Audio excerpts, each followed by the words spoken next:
Tú no estás ciego, pero ellos quieren que lo seas. Tú no estás confundido ni jodido, pero ellos quieren que lo creas. Que vivas con miedo, enfermo, ignorante, es todo para los fascistas. Así es como te amansan, te anulan noche y día. Así es como esos maleantes tapiñan sus fechorías.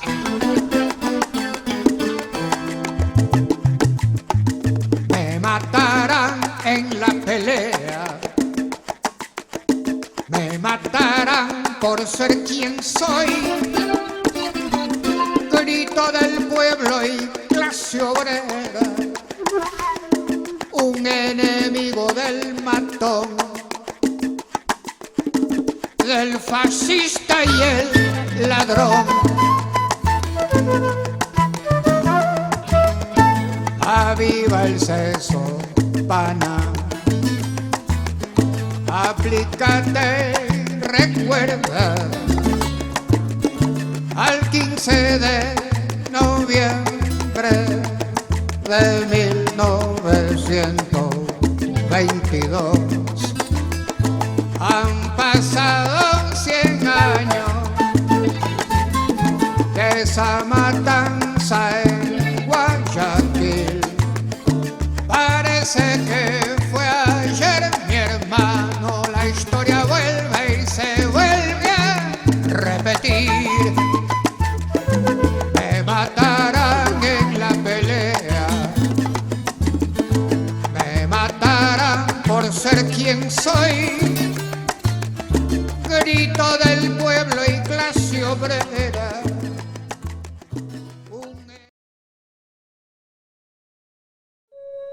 Desde los Andes ecuatorianos, en las mágicas colinas aledañas al río Intac, provincia de Imbabura, nace un café, cultivado con amor por valientes mujeres a las que pertenece la marca Francesca. Cada grano se escoge con cuidado para que cada taza de café sea una experiencia única. Francesca te inspira. Francesca te apasiona. Francesca te enamora. En cada sorbo, descubre lo mejor de ti.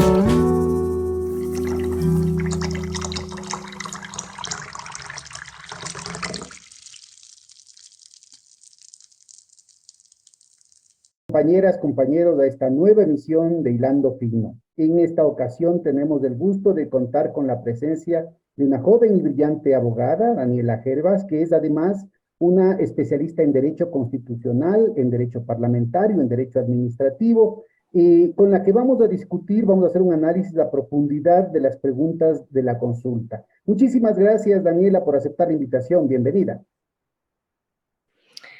Muchas gracias, estimado Pedro. Buenos días contigo, buenos días con toda la audiencia, quien nos sigue, quien nos mira en esta ocasión.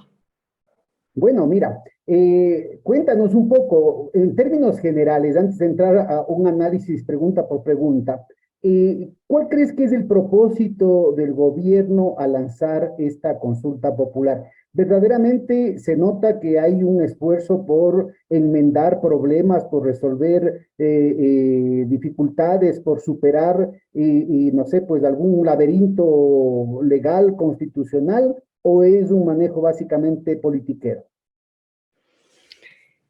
Buena la consulta previa, estimado Pedro. Yo creería que en este caso la consulta que está siendo propuesta por el gobierno nacional para que sea votada por las y los ecuatorianos el 5 de febrero de este año no busca contar con los elementos que pueda ir a fondo en algunos temas que de hecho el Ecuador requiere, como el tema de la seguridad. Considero yo que las estructuras jurídicas están y existen para que el Ejecutivo pueda aplicarlas. Recientemente la Asamblea Nacional dotó de una nueva ley al presidente de la República con la que podrá manejar el tema de la seguridad, entonces se esperaría que eso ocurra. La consulta, a mi criterio, es un tema, como la ciencia política lo llama, un tema de populismo, ¿sí? Y que evidentemente es aplicada por gobiernos que no buscan cambios trascendentales en una estructura del Estado o en el manejo de un país, y tampoco entra en el tema de poder garantizar derechos a la ciudadanía. Entonces, en la consulta, en términos generales, es una cortina de humo, unas preguntas más, otras preguntas menos, pero es una cortina de humo para poder llevar a cabo lo que establece la única pregunta de la consulta popular y que es la que le interesa en este caso al gobierno nacional, es la pregunta número 5. ¿Cuál es? La pregunta número 5, que hace referencia al tema del Consejo de Participación, del Consejo de Participación Ciudadana, el tema Vamos a de llegar. las autoridades, ya lo abordaremos. Bueno, si a ti te hubiera tocado hacer una consulta de buena fe para efectivamente superar algunos problemas específicos en el Ecuador, ¿qué tipo de preguntas hubieses hecho? Bueno, yo creería que en términos generales la consulta pide a los ecuatorianos, a las ecuatorianas que se No, no, pronuncien no, sobre... no, ¿qué es lo que está pidiendo la consulta? Sino que a ti, ¿cuáles te parecen que hubiesen sido las preguntas? Te adelanto que mi respuesta hubiese sido, la única pregunta válida en esta coyuntura es, ¿quiere usted que el señor Lazo siga de presidente de la República o no? Sí, en una coyuntura en la que... ¿Y a ti cuál sería la pregunta que te parece que era la pertinente en esta coyuntura? Sí, yo creo que la consulta popular evidencia la incapacidad de un gobierno para poder dirigir, para poder gobernar un país. Como te decía hace un momento, los elementos y la estructura jurídica, las leyes existen, pero más bien se evidencia ahí una incapacidad y quizás también un tema de voluntad política para poder aplicar lo que ya existe. Entonces, sí, más bien la pregunta habría sido si es que los ciudadanos están de acuerdo con los con los gobernantes que este momento tiene el país, concretamente con el presidente de la República. Ese debería haber sido la pregunta principal. Yo hacía un razonamiento no de orden técnico, pero sí de orden axiológico con todo lo que ha ocurrido con los datos develados por el medio de comunicación La Posta, y decía, si es que se le invita a un amigo a ingresar a su casa, a nuestra casa, y se le da la oportunidad de gobernar, de dirigir, de administrar nuestra casa, pero este amigo permite el ingreso de un cuñado, permite el ingreso de un amigo, de un socio, y con estas personas viola nuestra confianza, la confianza nos roba lo que tenemos dentro de la casa, los enseres, y luego nos dice, tu casa está desordenada, tu casa tiene esta problemática, tiene estos problemas, se requieren soluciones y yo te doy 8 soluciones para que pueda tu casa estar mejor, que tú me has confiado la administración. Creeríamos en esa persona, creeríamos que esa persona en verdad nos está planteando soluciones que van a arreglar la problemática de este país cuando ya hay antecedentes de que no existe la intención y de que más bien se están utilizando las estructuras del Estado para otros fines y otros propósitos. Terrible. Bueno, la parábola me parece muy pertinente. Mira, ¿qué te parece si empezamos entonces pregunta por pregunta y vamos desmenuzando una por una para que los compañeros, las compañeras tengan presente algunos elementos de juicio, algunos criterios para lanzar el debate? Vamos adelante. De acuerdo, Pedro. Sigamos, una por una. Vamos, tú mismo léelas, por favor, que tienes a mano ahí el texto. Bueno, las preguntas Me parece están... que es importante ubicar, ¿no? Me parece que es importante, antes que empecemos una por uno, que cada una de las preguntas solamente han aparecido en la prensa el parrafito, pero en realidad en algunos casos llevan hasta 200 páginas de anexos. Y la gente no está entendiendo que todo el condumio que lleva y que nos meten ahí, como dicen los abogados, la letra colorada que está en esos 200 y pico páginas de anexo para cada pregunta. Entonces yo creo que es importante además que estemos en ese contexto metodológico, ¿no? Que nos están metiendo gato por liebre. Es decir, no solamente que el cuñado que metieron en la casa abusando de nuestra confianza, el padrino, el gran padrino, Lo que está metiendo aquí gato por liebres, 8 preguntas que no son pertinentes, sino que además en cada pregunta viene gato por liebres. Es que vamos una por una y vamos tratando de sondear más o menos cuáles son las intencionalidades. De acuerdo. La primera pregunta que plantea la consulta, y que de hecho valga informar también que esto se encuentra cargado en la página del CNE, es donde podemos obtener esta información, está la pregunta, están los anexos y está cómo quedaría la reforma ya planteada en la Constitución. La primera pregunta es la siguiente: ¿está usted de acuerdo con permitir la extradición de ecuatorianos que hayan cometido delitos relacionados con el crimen organizado transnacional a través de procesos que respeten los derechos y garantías, enmendando la Constitución de acuerdo con el anexo 1? Esa es la primera pregunta, Pedro. En esta pregunta es necesario referirnos a cómo está la Constitución en la actualidad. Nuestra Constitución en la actualidad establece la prohibición absoluta de aplicar la figura de la extradición para el caso de ecuatorianos, ¿sí? Esto no es un tema que obedezca a la Constitución del 2008 y que haya sido incorporado en la Constitución del 2008, como se escucha Es muy también. anterior, ¿no?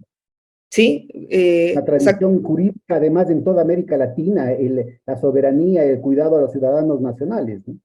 exactamente, es una tradición jurídica que en el Ecuador data desde el año de 1945. En esa Constitución ya se reconocía el tema de no permitir la extradición para ecuatorianos. Y esto tiene que ver, Pedro, necesariamente con un tema de una capacidad soberana de un país. Se habla también en este caso de que el Estado, el gobierno del presidente Guillermo Lasso no está en la capacidad de manejar la seguridad, y debería estar en esa capacidad, y es cierto, pero además de ello, esto implica ceder de alguna manera, renunciar de alguna manera a la soberanía que como Estado, como país tenemos. Esa es la razón por la que desde hace varios años, muchos años en el Ecuador, desde 1945, no se permite la extradición para ecuatorianos. Yo decía hace un Un caso momento... muy claro de lo que estabas mencionando, el populismo jurídico, es decir, no está explicando precisamente a la gente de qué es lo que se trata el problema, sino que está atendiendo a los temores, a los miedos, a las angustias de la población frente a la propia incapacidad del gobierno para resolver el problema de seguridad.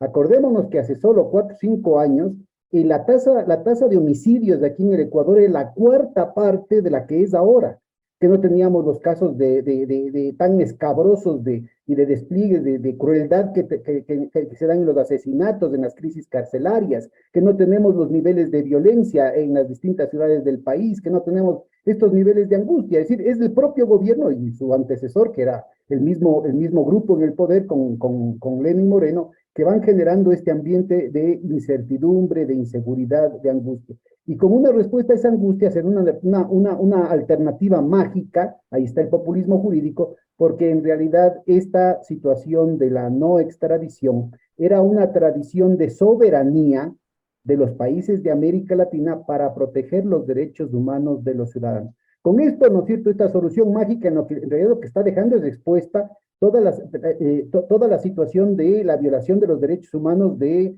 gente que no necesariamente van a resolver el problema de la inseguridad, pues no, solamente van a extraditar en última instancia, no es que van a extraditar a todas las personas peligrosas, sino solamente a aquellas personas a las que los Estados Unidos determine, o sea, le encuentre como un objetivo el llevárselo a su territorio, ¿verdad?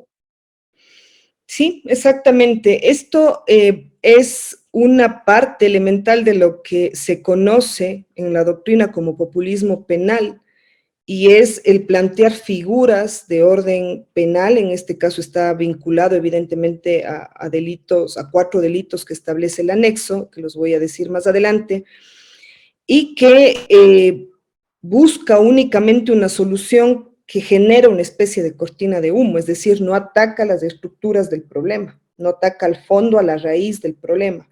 Entonces, sí, como tú lo has dicho de manera adecuada, Pedro, hay un ambiente colectivo de miedo, de temor, de no quiero salir de mi casa, me expongo por todo lo que vemos, también nos transmiten los medios de comunicación, y entonces se aprovecha de este miedo, de este temor de la ciudadanía para plantear soluciones que no van a enmendar este tema o a corregir, ni siquiera a mejorar el tema de la seguridad en el país.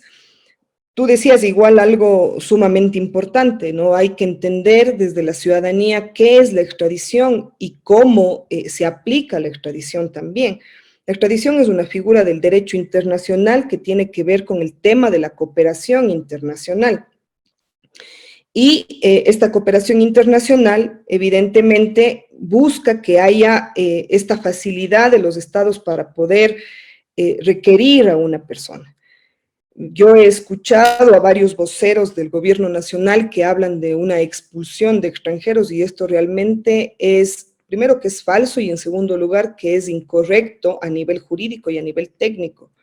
La expulsión es una figura totalmente diferente que está normada en nuestra legislación, en la Ley Orgánica de Movilidad Humana, y que busca... Solo para extranjeros, nunca para una connacional, ¿verdad?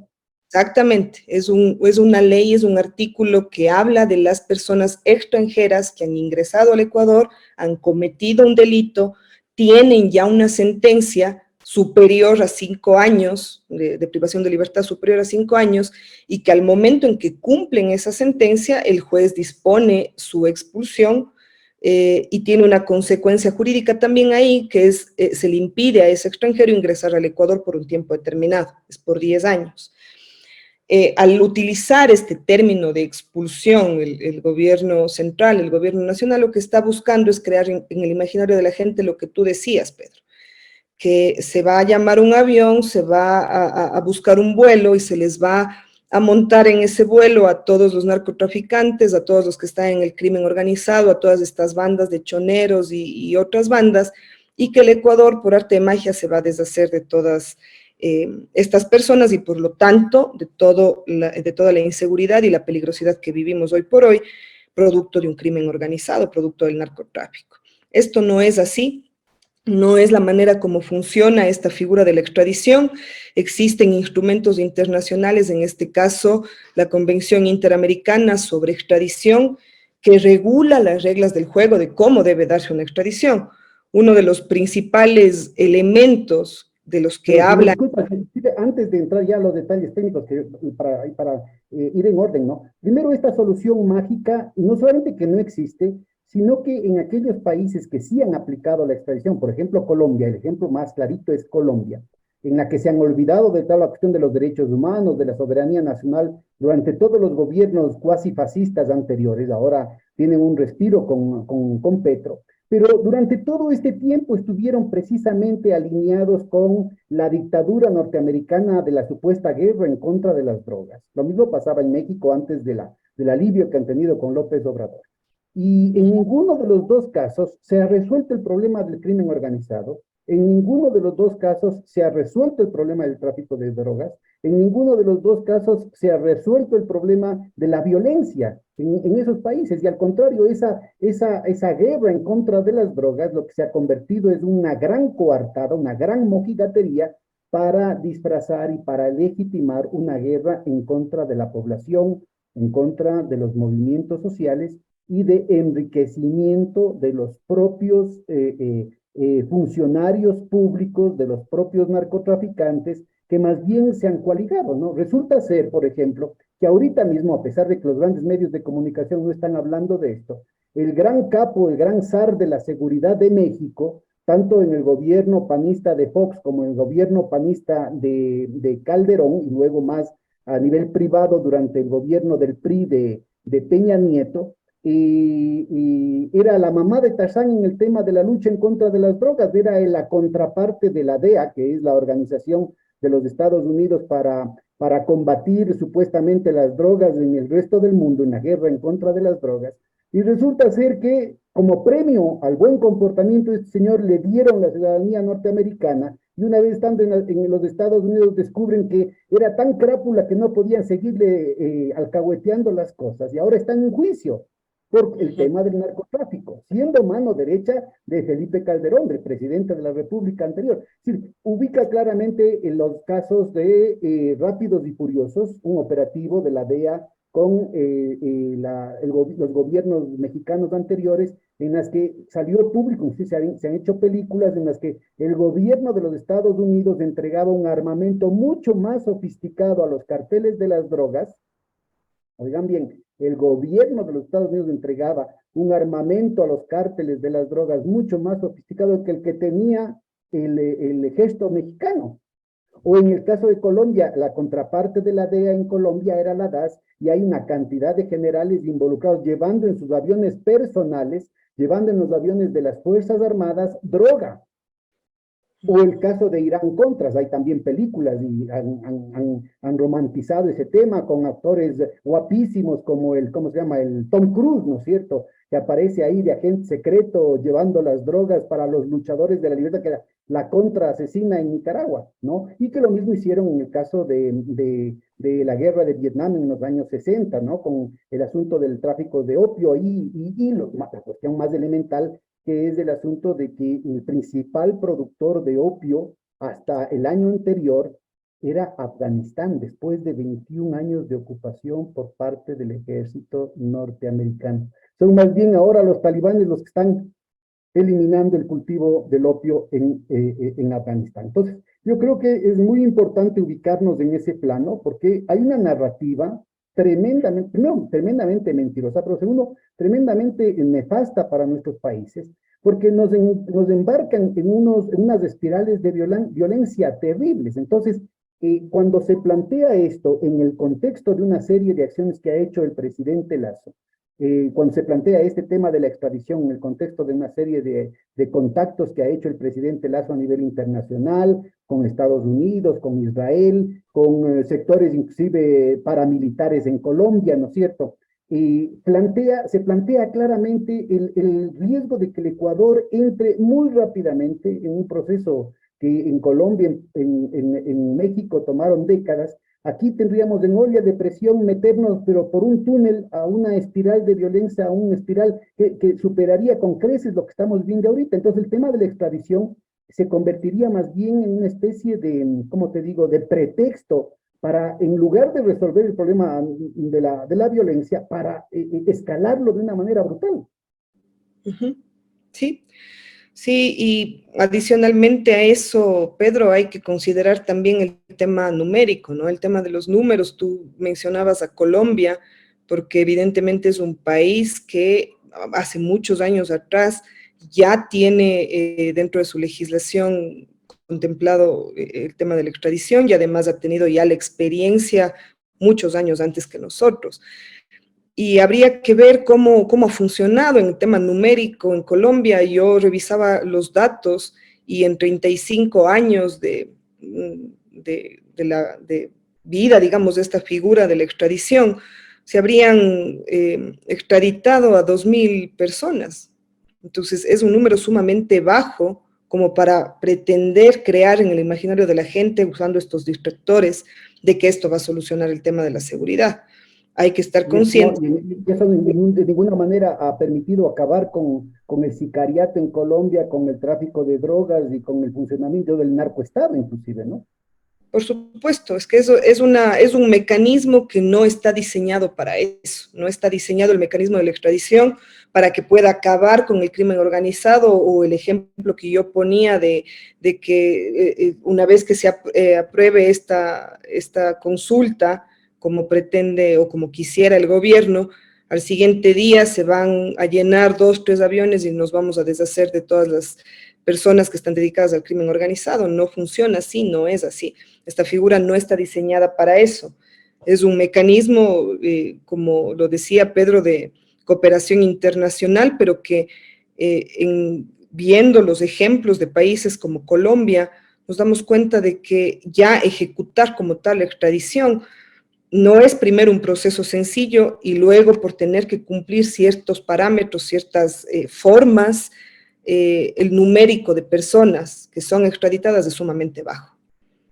Ahora, tú nos ibas a explicar cómo funciona una serie de compromisos internacionales que el Ecuador ha asumido, como es el convenio interamericano sobre la extradición. Cuéntanos un poquito los derechos, porque esto como forma parte de los derechos humanos, ¿no es cierto? Es parte del bloque constitucional, o sea que está en la jerarquía más alta de la normativa jurídica del país. Sí, así es. El tema de la extradición debe respetar, evidentemente, el tema de los derechos humanos, las garantías de las personas que están privadas de la libertad o que están en un proceso judicial, en este caso, ¿no? Hay esta convención, la que has nombrado, Pedro, la que trata, interamericana, que trata sobre la extradición y de la cual el Ecuador forma parte. El Ecuador es suscriptor, entonces estamos obligados a respetar, a observar esta convención y que tiene un rango igual al de la Constitución. Entonces, lo primero que debemos considerar es que uno de los elementos que establece esta convención es que es estrictamente necesario que el delito sea cometido en el país que pide la extradición. Se piensa que el delito, o basta con que el delito sea cometido en el Ecuador para que un país, como por ejemplo Estados Unidos, que es el país con quien, digamos, tendríamos mayor relación en este tema, requiera a la persona que ha cometido el delito y eso sería suficiente para que el Ecuador proceda a extraditar. Contrario a eso, lo que dice la convención es que es necesario que este delito se cometa en el país que pide la extradición. Para que Estados Unidos pida la extradición, tiene que probar que el delito se cometió en territorio norteamericano, en territorio estadounidense. Así es, de lo contrario, la extradición no cabe.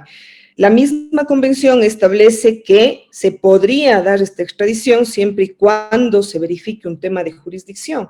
¿Y qué quiere decir esto del tema de jurisdicción? Quiere decir que las legislaciones de Estados Unidos y de Ecuador deberían ser mínimamente compatibles, cosa que no ocurre. No hay una compatibilidad con la legislación ecuatoriana y la legislación ecuatoriana. Es más, el tema de la extradición en países sur es utilizado normalmente como un castigo, como una forma de distraer, de menguar ciertos problemas mayores, y en el caso de países como Estados Unidos, es utilizada con otros fines, es utilizada con fines de obtener información, utilizada con fines incluso de que si se obtiene esa información de la persona que es extraditada, poder reducir su condena, reducir su pena o incluso... Este es un tema muy importante porque en esta visión así castigadora de algunos sectores que se plantean como muy duros y que dicen que aquí la legislación ecuatoriana es muy blanda, de que no va a haber y que sí, que vayan nomás a los Estados Unidos para deshacernos de estos indeseables y toda esa cuestión.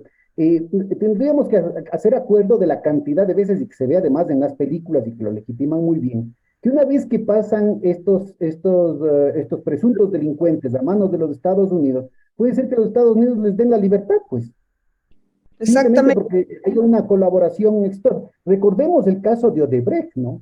Recordemos el caso de Odebrecht. Los señores de Odebrecht, después de haber corrompido a funcionarios de todas las tendencias, de todos los partidos, en todos los países de América Latina, fueron extraditados a los Estados Unidos, hicieron un acuerdo de cooperación, ¿cómo se llama? Eficiente, eficaz creo que se llama, ¿no? Denunciando a todos aquellos dirigentes políticos que a los Estados Unidos les convenía y les dejaron en libertad, les perdonaron todos sus pecados.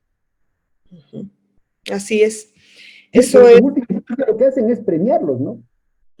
Es así, son las dinámicas de los países, ¿no? En nuestro caso se lo está, incluso el tema de ser severos, de condenarlo y de asociarlo, como lo está haciendo, lo están haciendo los voceros del gobierno nacional, de que toda persona que está en contra de la consulta, que está en contra de la extradición, es porque comulga o tiene vínculos o es narcotraficante, y eso es algo que debemos quitarnos definitivamente de la cabeza. Es un discurso realmente disparatado. Los elementos existen, se los está dando, y sería importante, cosa que no lo va a hacer porque evidentemente se evidenciaría esto, que el gobierno entre a este análisis, ¿no? A decir qué es la extradición, cómo aplica la extradición, cuáles son los... Con un ejemplo específico me parece que es muy claro, que no solamente es el tema de los narcotraficantes, sino también, porque acordémonos también otro ejemplo que es legendario, pues el de Lucky Luciano, de la Cosa Nostra, la mafia, cómo colaboró, ¿no es cierto?, con los Estados Unidos para movilizar a la mafia italiana en contra de los comunistas después de la Segunda Guerra Mundial, pues le disculparon todos sus pecados a él y a sus allegados. O el caso de este que también aparece a cada rato en las películas, Meyer Lansky, que era el jefe, el capo judío, digamos, de la estructura del crimen organizado, que también en negociaciones con el Mossad israelí, pues tuvo una serie de perdones y de santificaciones que involucraron no solamente la continuación de ciertos operativos, sino también la construcción de una serie de cadenas de negocios. O acordémonos del caso de Klaus Barbie, ¿no?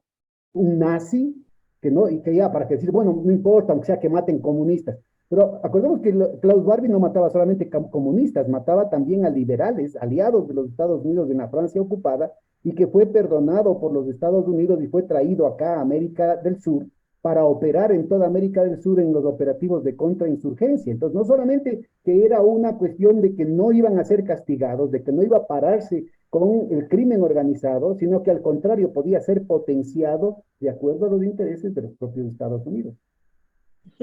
Es que Estados Unidos, la lógica del país del norte es totalmente diferente y precisamente puede ser utilizado este mecanismo no necesariamente para sancionar a la persona que es extraditada, sino para más bien obtener información, obtener ventajas también en investigaciones que hacen los países como Estados Unidos, y podría darse el caso, como bien lo dices tú, Pedro, que la persona que es extraditada incluso sea dejada en libertad. Entonces, no es una figura o no es un mecanismo que vaya a permitir incluso esta garantía de que la persona que es extraditada sea juzgada en los Estados Unidos. Y eso también porque no necesariamente, de acuerdo a la convención, la persona será extraditada una vez que tenga sentencia. Será extraditada incluso el momento en el que se tenga ya la presunción, se tenga sospechas de que esa persona está vinculada o ha ejercido un delito relacionado con el crimen organizado, con delitos transnacionales, como por ejemplo el narcotráfico. Luego podría pasar un proceso en el país que solicita la extradición y finalmente ser declarado inocente. Entonces, son estos... Yo creo que ese es un punto además muy importante que estás mencionando, porque contrario a lo que nuestra mentalidad acomplejada supone y se traga siempre, ¿no es cierto? Los Estados Unidos están muy por detrás de América Latina, al menos en el deber ser de los derechos humanos, ¿no? Allí tienen, por ejemplo, el tema de la pena de muerte, el caso más específico, el de Assange, pues. El gobierno de Lenín Moreno, de la manera más obscena, no solamente estuvo en contra de la tradición de larga data del Ecuador y de América Latina en torno al asilo, sino que entregó a un ecuatoriano. Recordemos que había obtenido ya la nacionalidad ecuatoriana, Assange. Entonces, Sí. se entrega a un ecuatoriano con la posibilidad de que se plantee una pena de muerte, cosa que no está aceptada en la legislación ecuatoriana, y que era una cuestión fundamental, tanto en la extradición como en la cuestión del asilo, en la concesión o no del asilo, la comparación de las penas a las que podía estar sujeto el presunto delincuente, ¿no? Sí, y es por eso que es necesario que haya cierta compatibilidad en los regímenes jurídicos o en la normativa que tiene el país que está solicitando la extradición y el país que extradita, es uno de los requisitos. Y en el caso de Assange es interesante también hacer referencia a este caso porque efectivamente se permitió de alguna manera la extradición de una persona que ya era ecuatoriana en ese momento, que obtuvo su naturalización, su nacionalización, y eso no era evidentemente compatible con la norma constitucional que está vigente y que prohíbe la extradición. Es un caso, ese sí es un caso también que se debería tratar en algún otro momento, en alguna otra entrevista, pero es un caso sumamente grave de estos efectos también de una extradición. Yo remito a nuestra audiencia a una entrevista formidable que tuvimos con el funcionario de Cancillería, además de un experto diplomático precisamente en derecho de asilo, Pablo Villagómez, con el que hablamos a profundidad del caso de Assange y que yo creo que es necesario volverlo a hacer porque es una tortura permanente que este pobre hombre está sufriendo, ¿no es cierto? En una situación en la que ya se cayó, recordemos esto, el motivo por el que por el que Inglaterra pedía la extradición es por un caso de violación supuestamente en Suecia.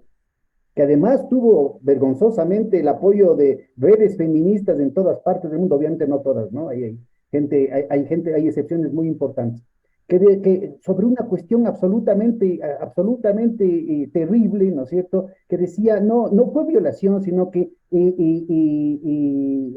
era respecto a si se ponía o no se ponía el condón, una cuestión así, con unos detalles así, de unos niveles verdaderamente patéticos, y que al final ese caso ya se cayó en Suecia, quedó demostrado que era un montaje. Y ahorita, ¿cómo hacen, no es cierto?, para justificar el hecho de que lo tienen preso en Inglaterra, cuando desde los Estados Unidos, ¿no es cierto?, que era la verdadera motivación del asunto, todavía no se articula los cargos específicos para proceder al trámite de extradición formal desde Inglaterra hasta Estados Unidos. Y sin embargo, también está siendo totalmente en violación de los derechos humanos, está siendo retenido Assange, ¿no es cierto?, sin que haya el debido proceso. Entonces, no solamente es el tema de cuál es la pena potencial involucrada, ¿no es cierto?, que es incompatible con la visión de derechos humanos que cultural e históricamente tenemos aquí en América Latina y en el Ecuador, sino que allá no se respeta el debido proceso, no se respetan las normas internacionales del avance civilizatorio en lo que tiene que ver con la prisión preventiva, no se respeta una cosa que ya a nivel de Naciones Unidas se le pidió al propio Nelson Mandela, ¿no es cierto?, que se establezcan estos principios de Mandela respecto a cómo debían ser tratados los prisioneros, cuáles debían ser los derechos de las personas privadas de la libertad. Es decir, son una cantidad de avances civilizatorios que uno diría, no, pues la primera potencia mundial, obviamente que tiene eso. Pues nada que ver. En los Estados Unidos, en Inglaterra, este tipo de cosas cuentan muy poco, ¿no? Y hay miles de vericuetos legales a través de los cuales se puede hacer agua al lodo cualquier cosa, cualquier compromiso internacional y cualquier cosa que esté por escrita, ¿no? Ujú.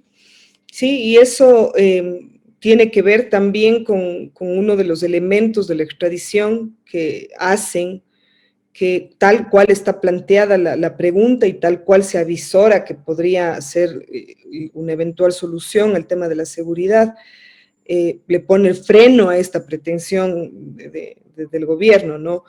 Y tiene que ver esto con el requisito fundamental también que está normado dentro del derecho internacional de que exista un tratado, un instrumento internacional de carácter bilateral con el país que va a requerir, en este caso, la Porque eso extradición. sí sería bueno, que extraditen a todos los banqueros corruptos, a todos los políticos corruptos que siempre van a parar en Miami.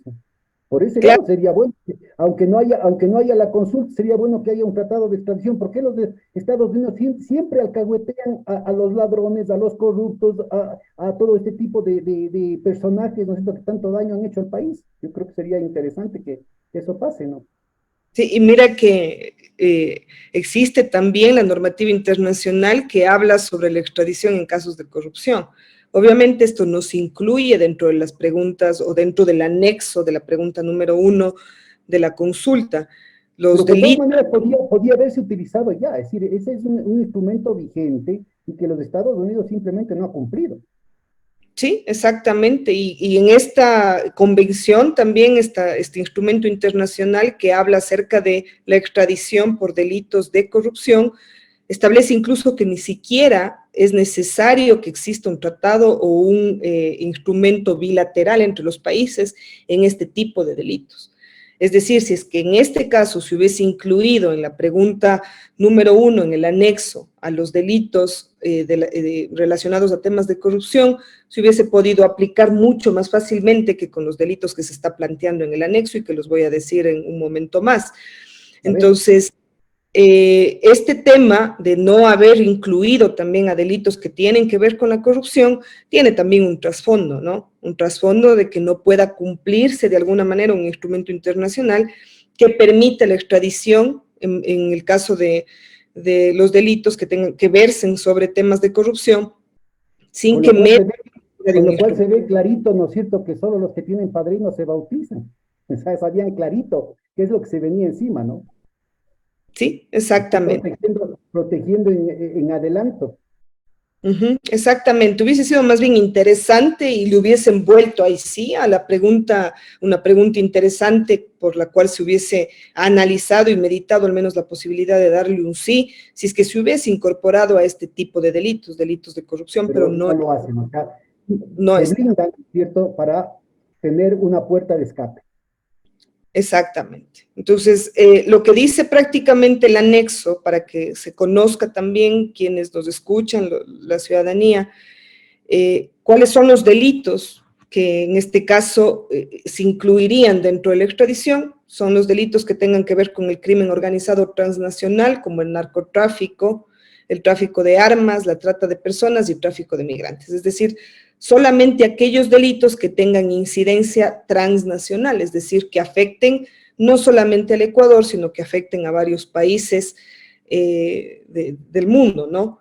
Estos son los Ahora, delitos el que sí. problema es que se puede utilizar, por ejemplo, esto, como utilizaron con el diplomático colombo-venezolano Alex Saab, como un instrumento de represión política y geopolítica. Es decir, como no le interesan a los Estados Unidos que algunos países puedan hacer negocios y para poder cumplir con las sanciones, aquellos que buscan mecanismos para bypassear, para contornear las sanciones que ponen los Estados Unidos y sus amigos de la OTAN, pues simplemente les ponen como terroristas internacionales, como lavado de dinero o con cualquiera de estos tipos de motes, con lo cual lo que están estableciendo es una dictadura mundial en torno a ciertas decisiones geopolíticas muy específicas. Entonces, el bloqueo a Cuba, el bloqueo a Nicaragua, el bloqueo a Venezuela, el bloqueo a Irán, el bloqueo a Rusia, el bloqueo a todos los países que les caen mal a los Estados Unidos, ahora tienen un instrumento adicional que en el caso del Ecuador nos veríamos obligados a cumplir. ¿Cómo sería la cosa?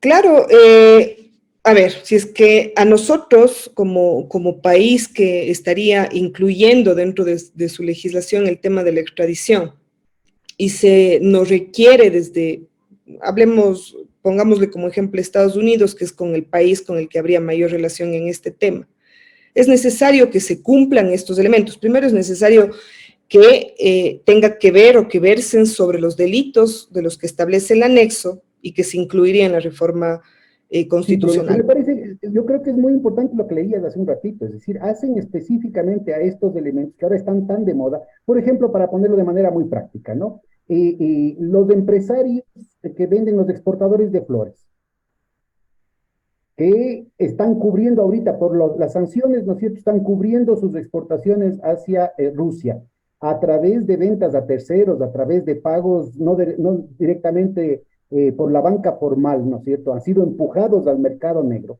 Pueden ser planteados como lavado de dinero, como transacciones pecaminosas, transacciones de criminalidad internacional, y por tanto pueden ser extraditados a los Estados Unidos. Y lo mismo pasa con los que exportan banano. ¿Qué pasa con todo ese porcentaje enorme de exportaciones de banano que hacía el Ecuador a Rusia y que ahora es pecado mortal por las sanciones?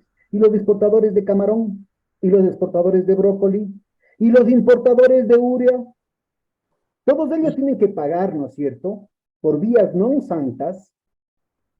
Sí me doy a entender, Daniela. Tienen que ¿Sí? pagar por vías no santas, ¿no es cierto?, para continuar con el comercio internacional, una relación que hemos tenido desde hace muchísimo tiempo. Recuerde aquí que no era el Partido Comunista del Ecuador, sino que era el señor Luis Noboa Naranjo el que inauguró el comercio del banano, exportando banano y trayendo los lavas. Ujú. Entonces ahora queda ya como el gran criminal internacional porque está sancionado por esto y tendría un instrumento, se abriría aquí un caso muy concreto, ¿no es cierto?, de mucho interés de los Estados Unidos para atacar a una cantidad de empresarios que no obedecen dócilmente con el dictamen, la orden de que cesen todo tipo de transacciones con Rusia. Sí, podría manipularse también, ¿sí? ¿Qué sucedería, pues? Al La utilizar interpretación, ¿quién tiene la interpretación de qué es el terrorismo? Los ujú. propios Estados Unidos. ¿Quién tiene la interpretación de cuáles son los crímenes internacionales? Los propios Estados Unidos. Exactamente, exactamente. Lo que exige la legislación internacional es que justamente para evitar este tipo de interpretaciones, conste en el instrumento internacional bilateral que se entendería debería estar suscrito. Nosotros con Estados Unidos tenemos un instrumento internacional, no así con otros países que podrían ser también uno de los países interesados en requerir a un ecuatoriano en el caso de una extradición. Entonces, lo que quiero decir con todo esto, Pedro, son temas importantes que quiero llamar la atención de la ciudadanía, es que los requisitos o los elementos que deben cumplirse para la extradición son sumamente complejos de cumplirlos y por lo tanto hacen que el número de personas que podría ser extraditado sea sumamente bajo. Entonces estamos hablando en resumen de que se requiere, por ejemplo, que el delito sea cometido en el país que solicita la extradición, que haya similitud, que haya una especie de homologación de las legislaciones, lo cual con países europeos o con Estados Unidos no ocurre así. Nuestra legislación es similar, por ejemplo, a la legislación colombiana, es similar a la legislación chilena. En ese tipo de legislaciones podría funcionar, pero no así con un país cuya legislación dista de la legislación ecuatoriana. Pero yo me permitiría así hacer una cuestión más allá de una cuestión hipotética muy general. La cuestión concreta que mencionaba del caso Odebrecht. Estados Unidos se arrogó el derecho de hacer una investigación fuera de su territorio. Recuérdense que en la normativa interna de los Estados Unidos, en la división institucional de la inteligencia en los Estados Unidos, es la CIA la que se hace cargo de todas las operaciones fuera del territorio nacional de los Estados Unidos. Pero el FBI está a cargo solamente de los operativos en contra del crimen dentro de los Estados Unidos. Y fue una comisión del FBI el que hizo la investigación contra natura de todos los supuestos procesos de corrupción de Odebrecht en América Latina. ¿Cómo así? ¿Cómo así el FBI tiene una jurisdicción extraterritorial? Por la arrogancia que tiene los Estados Unidos, por esa arrogancia imperial que tiene los Estados Unidos, de decir yo hago lo que me da la santísima gana. Yo defino qué es delito, yo defino qué no es delito, y en última instancia, ¿cuál fue el resultado de todo esto? ¿No es cierto? Fue justamente atacar a ciertas personalidades progresistas, porque las otras, los empresarios verdaderamente corruptos están vivitos y coleando, pues. Entonces son ellos los que obviamente han eliminado la competencia. Yo recuerdo también, yo soy mucho más viejo, entonces por eso yo soy nacido en el milenio pasado. Yo recuerdo, ¿no es cierto?, que cuando empezó la embajada norteamericana a retirar las visas, yo estaba así un poco intrigado, decía, bueno, por fin alguien va. Pero después me di cuenta, ¿no es cierto?, que por ejemplo le quitaron la visa a un conocido ministro social cristiano, ministro de Febres Cordero. Entonces resulta ser que el rato que me puse a averiguar había sido porque este ministro había estado defendiendo en una licitación del Ministerio de Salud, había estado defendiendo el concurso de una empresa proveedora ecuatoriana en contra de los proveedores gringos. Y por eso le castigaron, por una cuestión así de negocios, le castigaron quitándole la visa, pero ya quedó con el estigma a nivel nacional de que era un corrupto, sin que se le pruebe nada, sin el debido proceso, sin que haya habido juicio, que será, no será, eso no me interesa a mí. El peligro que significa para el futuro político, para el futuro cívico del país, es terrible, porque los Estados Unidos pueden utilizar y pueden instrumentalizar política y geopolíticamente este poder que se le está otorgando, este poder que básicamente es unilateral, para que sigan haciendo y haciendo lo que les da la gana. Sí, recordemos también cuáles son las compatibilidades de los Estados Unidos con modelos de gobiernos neoliberales, ¿no? Y justamente la oposición que tiene Estados Unidos a gobiernos de tinte progresista. Entonces, este tipo de iniciativas, este tipo de planteamientos que ceden soberanía, que le dan el poder, como tú bien dices, Pedro, de alguna manera unilateral a un país, a una potencia como Estados Unidos que no respeta un debido proceso, que tiende a perseguir a ciertos personajes, a ciertas figuras, sobre todo relacionadas con temas de progresismo, temas de izquierda.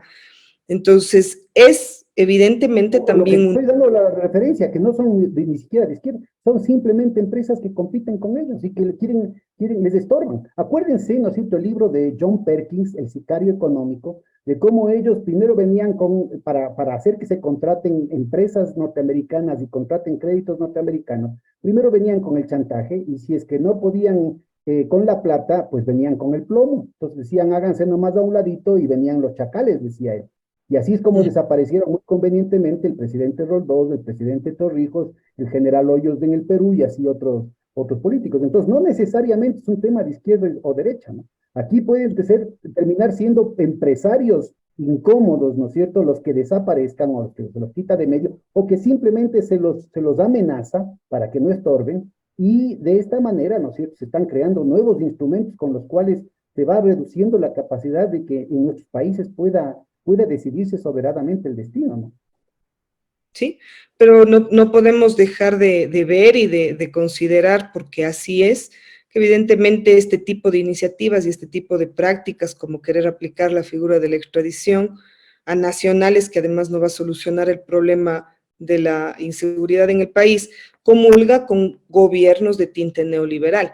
Entonces, no hay que perder tampoco eso de vista, ¿no? Independientemente de que tú bien dices, Pedro, se trate de temas o de figuras relacionadas a la derecha, a la izquierda, sí, pero este tipo de iniciativas que le dan poder a una potencia como Estados Unidos tienen un tinte que obedece a un modelo neoliberal. No sé si quisieras redondear este tema porque nos hemos estado endulzando mucho con la primera pregunta y no vamos a alcanzar las 8. Hay mucha tela que cortar, ¿no? En realidad. Sí. Si tienes que redondear y si no, pasamos a la siguiente, por favor. Pasemos a la siguiente, Pedro, para poder alcanzar. La segunda pregunta es la siguiente: ¿está usted de acuerdo con garantizar la autonomía de la Fiscalía General del Estado para que ésta seleccione, evalúe, ascienda, capacite y sancione a los servidores que la conforman a través de un consejo fiscal, enmendando la Constitución de acuerdo al anexo 2? Pedro, lo que hace esta pregunta es prácticamente eliminar las competencias, eliminar las funciones que tiene el Consejo de Participación Ciudadana, perdón, que tiene el Consejo de la Judicatura, y crear un consejo fiscal que es un consejo de la Judicatura paralelo, que tendría prácticamente las mismas funciones. El Consejo de la Judicatura es una figura que está en la Constitución, creo yo, ¿no? Está en la Constitución el Consejo de la Judicatura y también hay que considerar... Fiscal, no. La El Consejo... Fiscalía, el Consejo...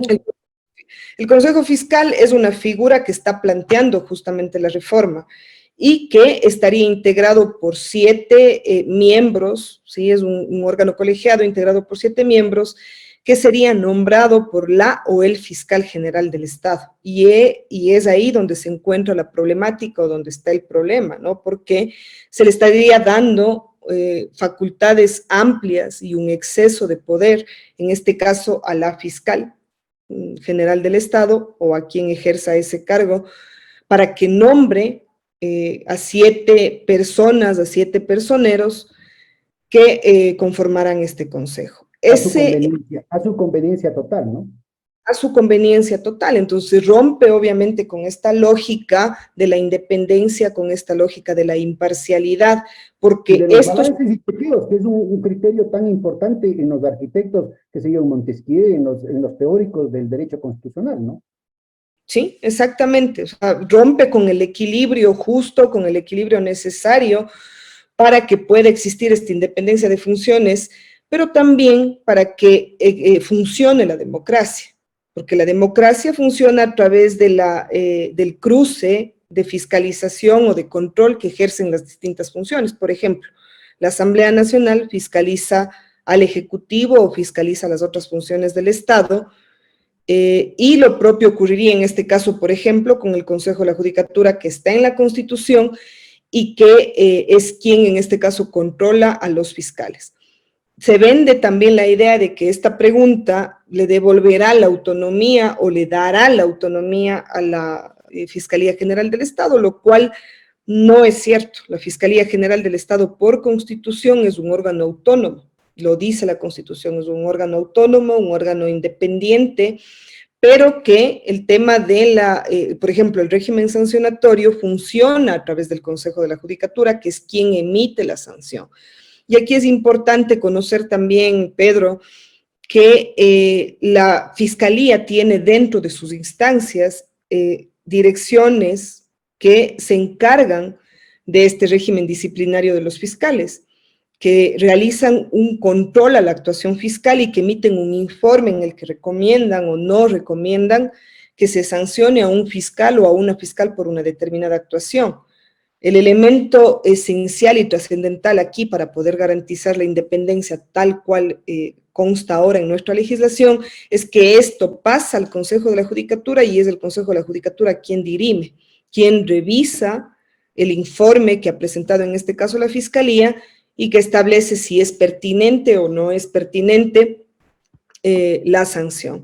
Entonces, realmente es un tema... No haría falta este criterio, si es pertinente o no pertinente, porque automáticamente la fiscal tendría un cuerpo absolutamente disciplinado bajo su dirección que acataría inmediatamente sus dictámenes, ¿no?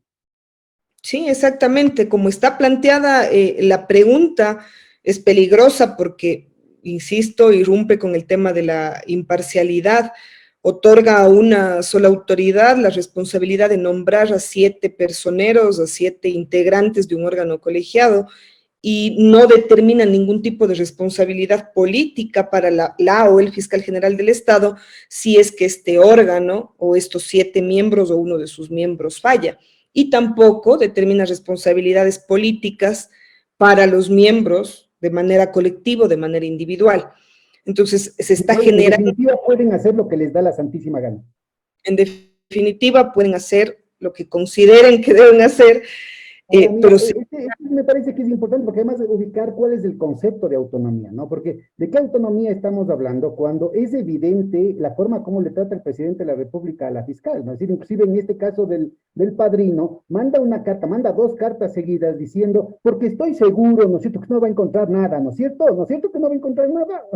Pero haga, pero siento que no va a encontrar nada. Y claro, esto lo hace cuando ya sabe que los pájaros volaron hace rato, ¿no? Claro. Me parece muy claro la actuación de la fiscal en lo que fue los Pandora Papers, en lo que fue el asunto de los ad honorem, en lo que fue el caso Danubio, en lo que fue lo del ministro Vera, en lo que fue la cuestión del tráfico de influencias con Cedeño, en el asunto de la venta de los puestos también en la aduana, en todos estos casos, que además resulta una cosa muy rara, que yo creo que el propio Banco de Guayaquil debería hacer una aclaración por respeto a sus propios clientes, porque todos ellos son de la Argolla, son altos funcionarios del Banco de Guayaquil, ¿no? El presidente Lazo, el padrino, el señor, ¿cómo se llama? Luque, el señor, bueno, el señor Iván Correa, todos ellos han sido altos funcionarios, todas las personas mencionadas de acá, tienen la justicia que investigar bien las cosas. Pero resulta ser, ¿no es cierto?, que se ven patrones de conducta muy claros en esta situación, en los que la actuación de la Fiscalía ha sido un contraste enorme, por ejemplo, con la aceleración con la que se trataban casos en contra del presidente Correa, ¿no? Y en el caso del presidente Correa, inclusive, se inventaron la figura del influjo psíquico. ¿Por qué no se aplicará también aquí el tema del influjo psíquico en el caso del presidente Lazo, ¿no? Entonces, una cantidad de cosas en las que el concepto de autonomía deviene una cuestión, como te digo, perversamente manipulable, ¿no? Sí, sí, así es. Y hoy por hoy vemos que el tema de la independencia que debería existir por un tema democrático, un sistema de pesos, de contrapesos, entre la función ejecutiva y en este caso la Fiscalía como órgano autónomo, independiente, más aún con el tipo de propuestas que se están planteando, donde se otorga todo el poder, se concesiona prácticamente todo el poder en una sola persona, que en este caso sería la fiscal general. Entonces, la propuesta, tal cual está planteada, más bien propiciaría quizás mayores casos de corrupción, como por ejemplo corrupción en el proceso de selección, si es que ya va a depender solamente de 7 miembros, que además obedecerán al fiscal o a la fiscal general del Estado, se propicia que el momento de la selección de personal, de la selección de fiscales, se dé un tema de corrupción. Asimismo, en el tema de balances y chequeos tendríamos un sistema de favores y contrafavores al infinito, ¿no? Sí, que exactamente. reproducirían y perpetuarían el poder de los que están ahorita en ejercicio por generaciones. Hablaríamos de una designación a dedo. Estaríamos hablando de eso, ¿no? Si es que los 7 miembros van a ser nombrados por la fiscal o el fiscal, simplemente tendrá que dar una orden a esos 7 miembros para que quienes sean seleccionados e ingresen a formar parte de la carrera fiscal sea gente afín o gente propuesta, solicitada por la autoridad, en este caso que sería la o el fiscal. Lo propio ocurre, por ejemplo, en la evaluación, que también es importante considerar que en la evaluación, de la evaluación depende la carrera, depende el ascenso, depende la permanencia en la institución. Entonces, también puede haber mucho manoseo en este tipo de procedimientos, si es que se está planteando este tipo de conformaciones. Lo mismo en el ascenso. También en este caso. No sé, vamos a completar la hora y todavía estamos en 2 de las 8 preguntas. No sé si con esto podrías redondar un poquito la segunda para pasar a la tercera.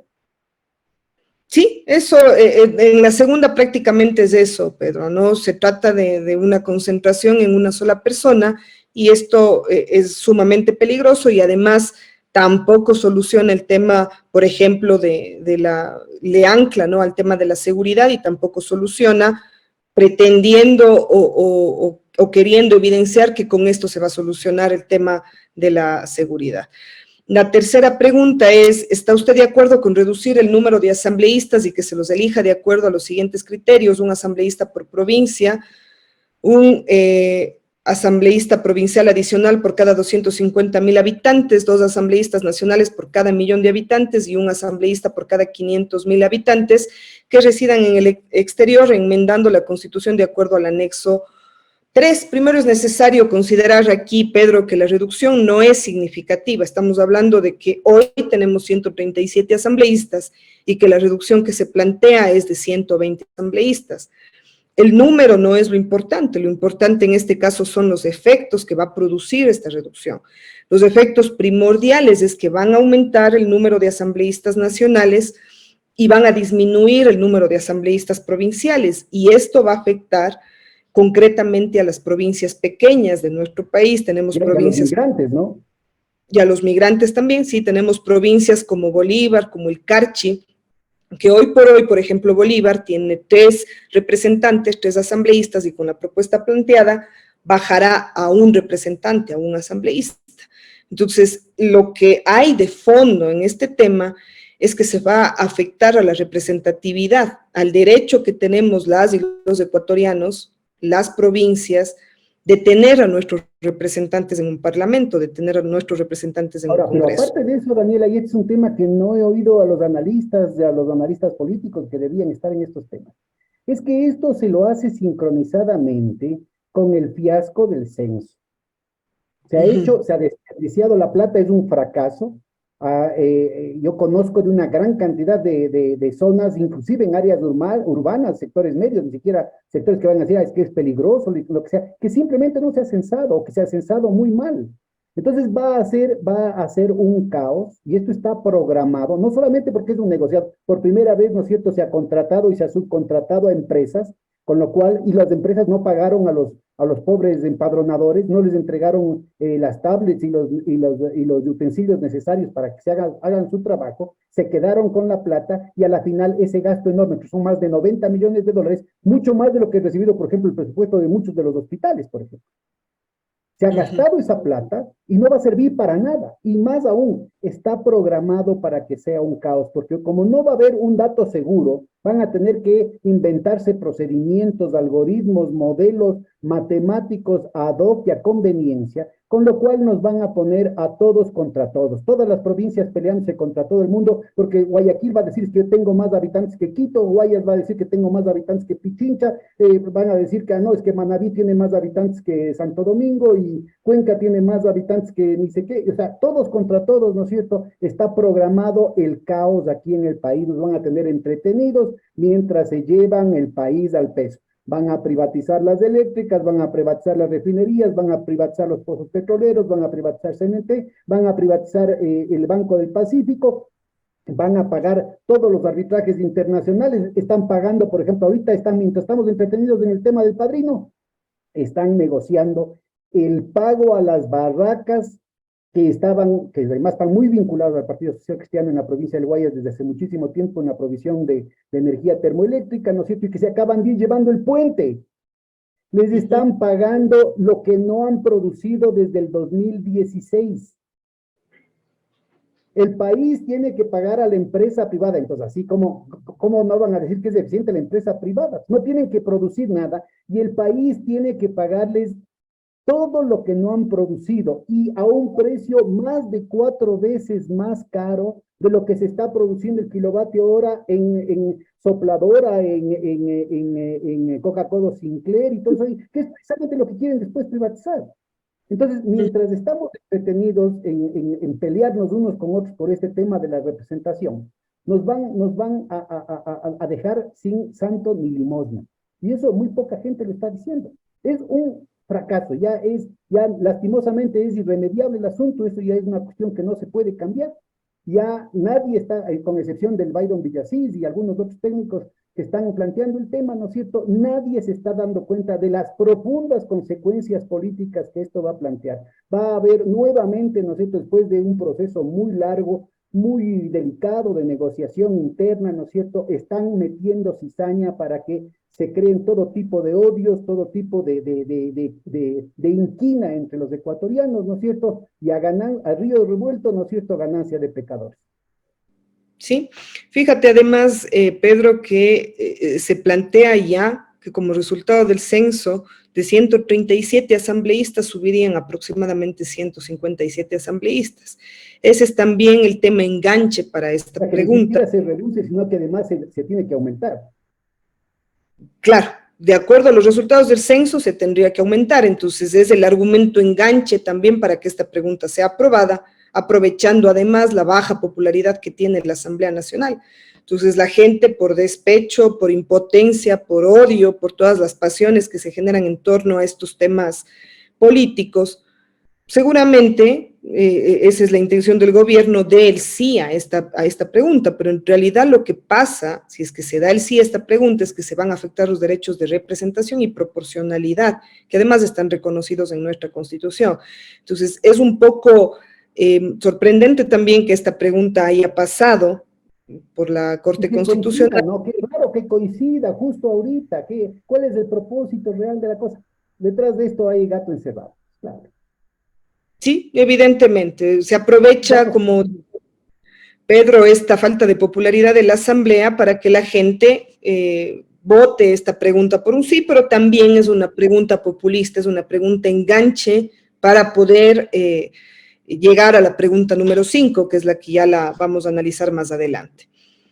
Esto en cuanto a esta pregunta, Pedro, yo quisiera decir también aquí que hay que considerar como país, como ciudadanía, que cantidad no es igual a calidad. Evidentemente, nuestro Parlamento muy probablemente necesita legisladores mucho más preparados, legisladores que puedan mejorar la calidad del Parlamento.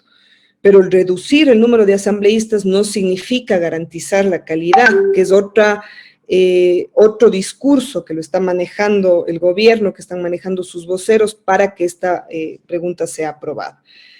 De hecho, si nosotros revisamos también en la región, el Ecuador es uno de los países con el menor número de asambleístas en su Congreso, en su Parlamento, en su Asamblea, justamente por el número de habitantes.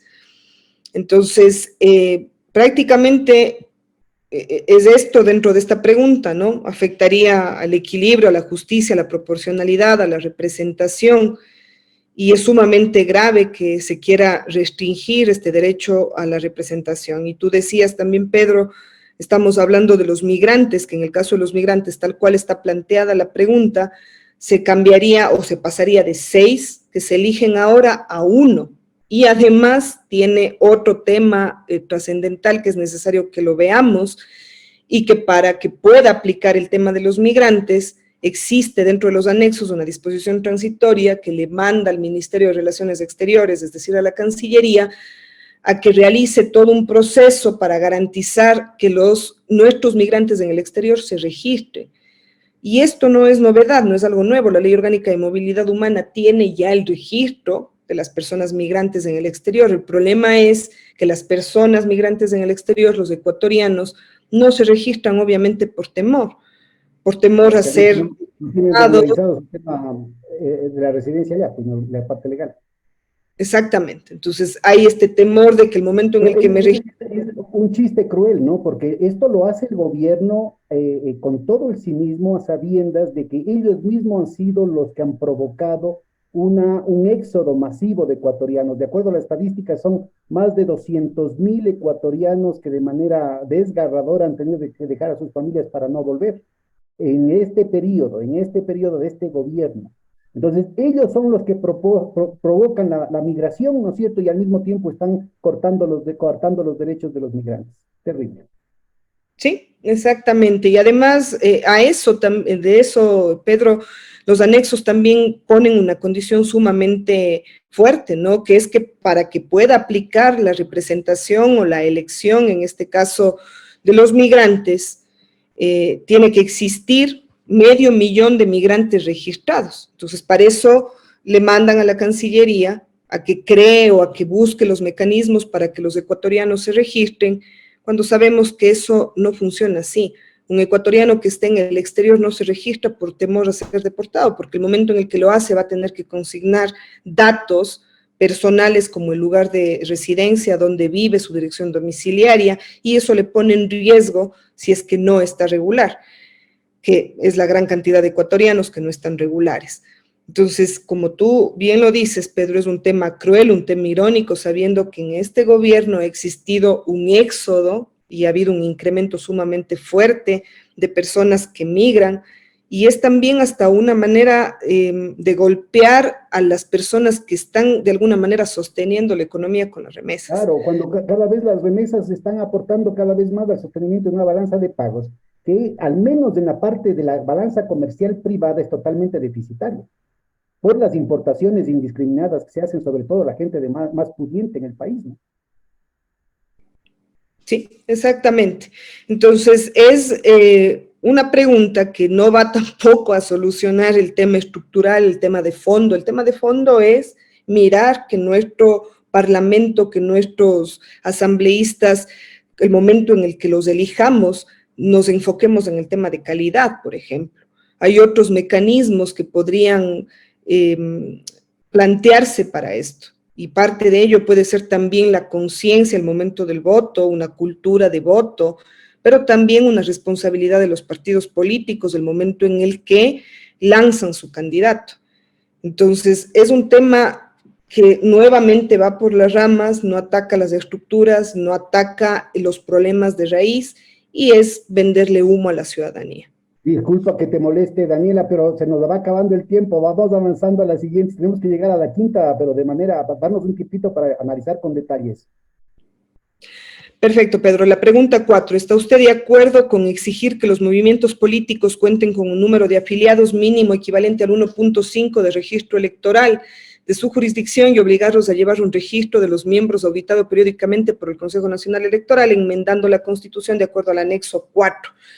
Rapidísimo en este tema, Pedro. Es un tema que ya está normado. Nuestra legislación ya tiene lo que está proponiendo esta pregunta, es decir, que exista un número de afiliados, de adherentes equivalente al 1.5 del registro electoral. Esto consta ya en el Código de la Democracia, entonces no era necesaria esta pregunta. Lo que adiciona, digamos, de alguna manera es el tema de que sea el Consejo Nacional Electoral quien audite, quien lleve el registro y quien pueda verificar a estos integrantes. Pero a mí me parece mucho más interesante una propuesta que ha sido planteada desde la Asamblea Nacional, que está en segundo debate y que esperemos el presidente no la vete, y que habla del tema de que sea la UAFE quien genere estas auditorías a los movimientos políticos y a los integrantes de los movimientos políticos, justamente para combatir el crimen organizado, para poder enfrentar el tema del lavado de activos. Pero que también hay que cumplir las anteriores consultas, entre ellas que ningún funcionario público electo o designado pueda tener vinculaciones con las offshore, con las guaridas fiscales. Porque resulta ser, ahí está el caso de Banisi, ¿no es cierto? Por ejemplo, ahora aparece que el señor, no solamente que el presidente de la República tenía la cuestión de Banisi, y que después coge y entrega, ¿no es cierto? Y dice, ah, no, es que yo entregué la víspera a mi mujer y a mis hijos. O sea, les está poniendo en la figura que debería investigarse bajo la figura de testaferro esa cuestión. Pero resulta ser que además tiene sociedad conyugal con la mujer, con lo cual lo que es de la mujer es de él. Entonces, ni siquiera se ha librado por ahí. Y ahí nuevamente vuelve a aparecer el tema de la autonomía, entre comillas, de la Fiscalía, de la Contraloría y de todas estas, de la UAPE, de todas estas organizaciones. Pero resulta ser que también el señor Iván Correa ha sido gerente creo que de Banisi, y él está de funcionario público. Entonces, yo no sé quién está controlando este tipo de cosas, ¿no? Entonces, yo sí creo que deberían hacerse una serie de tamices más o menos automáticos, regularizados, que eviten que esto sea una burla para el país, ¿no? Sí, además la pregunta dice claramente que el Consejo Nacional Electoral auditará el registro de los miembros de los movimientos y partidos políticos, pero tampoco especifica qué tipo de auditoría o qué tipo de control va a llevar. Entonces no sabemos si es un tema de financiamiento, no sabemos si es un tema de los paraísos fiscales, que debería cumplirse porque fue aprobado a través de una consulta popular. Entonces, no es específica la pregunta, y por eso hago alusión a que me parece mucho más interesante la propuesta de que sea la UAFE quienes los audite. Quien audite el tema de cómo están siendo financiados o de dónde proviene el financiamiento para los partidos y movimientos políticos, que es una de las acusaciones graves que están de moda, ¿no? Que están siendo financiados. Alguien tendría que dar la cara respecto a eso y que no sea simplemente, ah, no, es que el señor mandó una carta diciendo que no tenía ninguna vinculación con los paraísos fiscales. Alguien tendría que investigar, ¿no? Independiente, Sí, sí, hasta por la tranquilidad del propio funcionario, o del sí, propio debería. banco, diría yo, ¿no? Del propio banco, por la seriedad del propio banco. Debería ser mucho más explícita esta reforma, si es que le quiere dar al Consejo Nacional Electoral esta facultad de auditar o esta obligación de auditar a los movimientos y partidos políticos, debería ser mucho más clara la reforma y decir en qué debe auditar. Porque Si te no es... parece, pasemos a la quinta porque se nos va el tiempo, Daniela, no seas malita. Perfecto, Pedro. La quinta, ¿está usted de acuerdo con eliminar la facultad de designar autoridades que tiene el Consejo de Participación Ciudadana y Control Social e implementar procesos públicos que garanticen participación ciudadana, meritocracia y escrutinio público, de modo que sea la Asamblea Nacional la que designe a través de estos procesos a las autoridades que actualmente elige el Consejo de Participación Ciudadana, enmendando la Constitución de acuerdo al anexo 5? Esta es la pregunta, como decía al inicio de mi intervención, Pedro, la pregunta que tiene el relleno de mermelada, el relleno de manjar, la pregunta clave a la que quiere llegar el gobierno. El resto de preguntas son preguntas intrascendentes, muchas de ellas no solucionan la problemática, pero es esta la pregunta. No dejan de tener su veneno, ¿no? No dejan de tener su veneno, pero es la que se lleva el premio. ¿Sí? No dejan de tener ahí su veneno y sus cositas por detrás y sobre todo temas que no son necesarios, que no van a solucionar los problemas estructurales de fondo.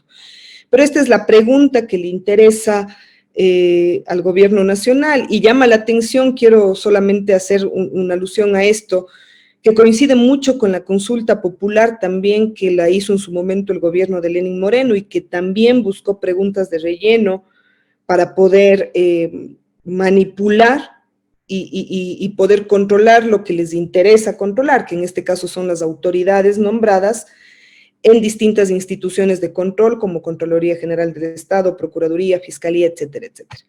Entonces, lo clave, digamos, de esta pregunta, Pedro, es que aparentemente le estaría devolviendo esta atribución o esta responsabilidad a la Asamblea Nacional para que sea la Asamblea Nacional quien designe a las autoridades de control.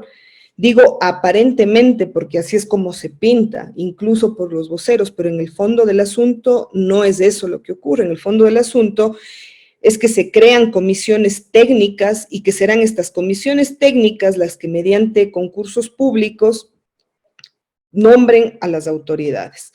La Asamblea Nacional lo que haría únicamente es designarlas, posesionarlas, pero la fuerza de estos nombramientos se encuentra en las comisiones técnicas. Hay que recordar que en una primera instancia el Gobierno Nacional remitió a la Corte Constitucional la propuesta de que sea durante la transición, ¿sí?, el presidente de la República quien nombre a estas autoridades. En buena hora la Corte Constitucional rechazó esta propuesta porque evidentemente estaríamos frente a una dictadura y es grave que hayan esas intenciones por parte del Poder Ejecutivo. Y que también podrían decir que estamos en vacancia constitucional, entonces igual funciona el dedo, pues inclusive de las comisiones técnicas.